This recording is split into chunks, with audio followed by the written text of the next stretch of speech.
Well, new within the last few minutes, we're now learning a second person has died of their injuries when a chemical tank at a Longview paper mill imploded yesterday. Right now, 8 others are hurt and 9 more remain unaccounted for.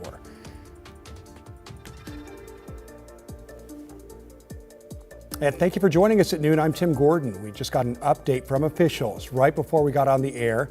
Recovery efforts are now underway for the bodies of those 9 other employees in Longview.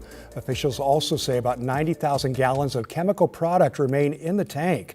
The Department of Ecology also says there is currently no threat to air quality in Longview drinking water in that area.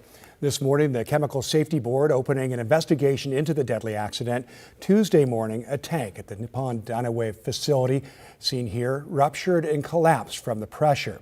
It contained 900,000 gallons of white liquor, which is a highly toxic solution used to break down solid wood chips in the pulp and paper production process.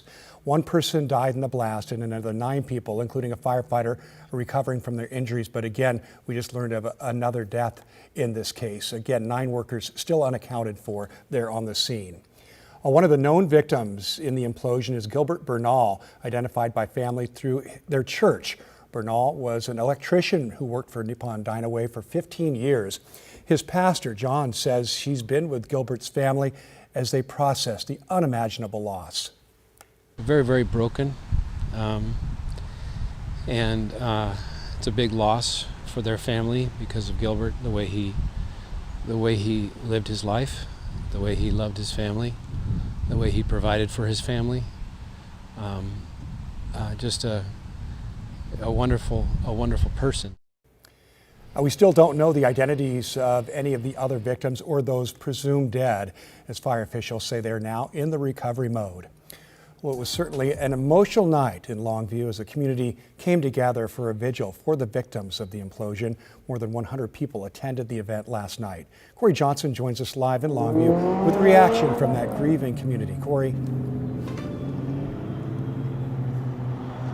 Yeah, good afternoon, Tim. That vigil happened just a couple of minutes from the paper mill where officials say that tank ruptured early Tuesday morning. And the incident, as you can imagine, shocking and also devastating for many community members as generations of the community have worked in this facility, And last night, more than 100 people gathered for a vigil to honor the victims. And we now know that at least 1 or 2 people have died, including Gilbert Bernal, who was killed, and 9 others remain missing at this hour. Community members gathered at R.A. Long Park to pray, cry, and support one another as many wait for answers about loved ones who may have been inside the mill at the time of the rupture. The news of the explosion devastating for many that we spoke with at the vigil. Several state and local leaders were also in attendance. I was taught in the old days not to really cry, but men do cry sometimes when real tragic things happen. I had a few tears at this vigil because it was so sad. It's really the most tragic thing that's ever happened in Longview in my lifetime, and I've been here 71 years. Now, recovery efforts are expected to resume today. Officials say that they're expected to hold a press conference in the next hour or so in order to provide more details on the investigation. Tim? And we'll be carrying it live. Corey, thanks very much. Well, Nippon Dynawave has said little about what led up to the incident other than providing joint updates with first responders. But today we're getting a closer look at the plant's safety record using an online government database. It shows a worker complained about unsafe conditions at the plant just a few weeks ago.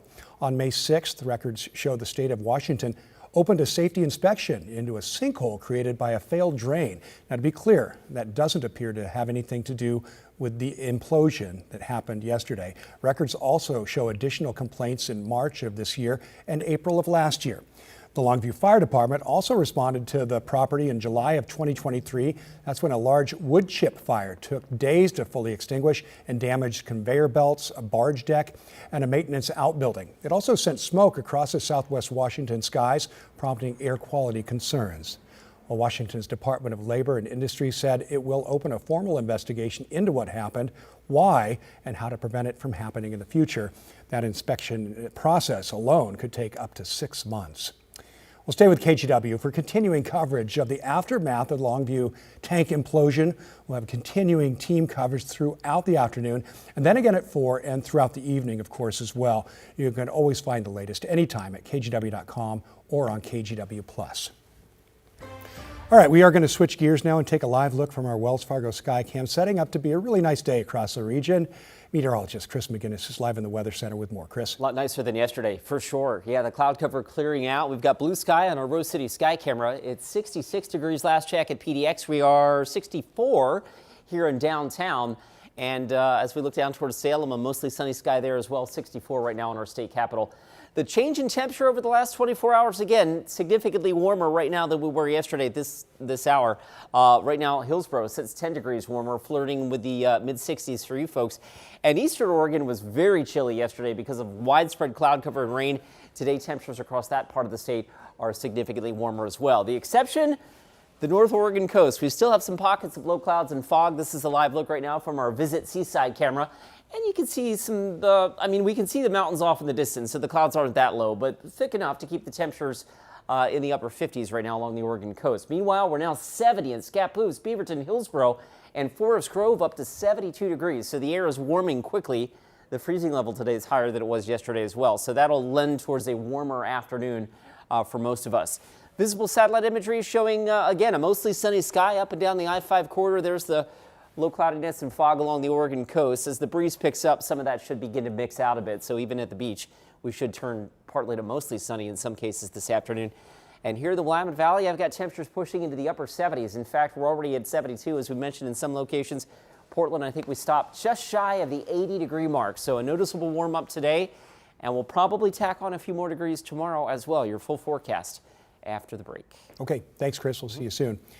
Well, it's a busy day at Portland City Council. Right now, the council is discussing several high-profile issues. Lawmakers are considering a measure that would require law enforcement officers to keep badges visible, limit face coverings, and verify their identities while conducting operations in Portland. Another proposal would raise the city's annual arts tax from $35 to $50 for single filers and $100 for joint filers. We'll be sure to keep you updated on all of those ordinances as they go along. Here's a look at some national headlines this afternoon. Ken Paxton has defeated incumbent Senator John Cornyn in the Texas Republican U.S. Senate primary. Paxton picked up a late endorsement from President Donald Trump, who backed him over the four-term incumbent. The win is seen as another sign of Trump's continued influence over the Republican Party. Paxton now advances to face Democrat James Tallarico in November. My opponent is the most extreme radical the Democrats have ever nominated. The most corrupt politician in America just became the Republican nominee for the United States Senate. It's going to be an interesting race, and some Republicans are concerned Paxton's legal troubles and past impeachment could make the seat more competitive for Democrats. The Trump administration is considering giving weapons-grade plutonium to private companies. The Energy Department is talking to multiple nuclear companies and says the plutonium is left over from Cold War-era nuclear warheads. The government has been trying to figure out how to turn it into fuel for nuclear power plants for years. Companies are now looking at building small modular nuclear reactors, smaller than traditional nuclear plants. Critics say if we use plutonium for civil purposes, we'll lose standing to discourage other countries from doing the same thing. Well, tech giant Meta is planning to lay off about 1,400 people in Washington this summer. The company, which owns Instagram, Facebook, and WhatsApp, notified workers last week. According to the Washington State Employment Security Department, the layoffs will impact nearly 700 workers in Bellevue, 259 in Seattle, just over 200 in Redmond, plus 231 remote employees. The layoffs are set to take effect at the end of July.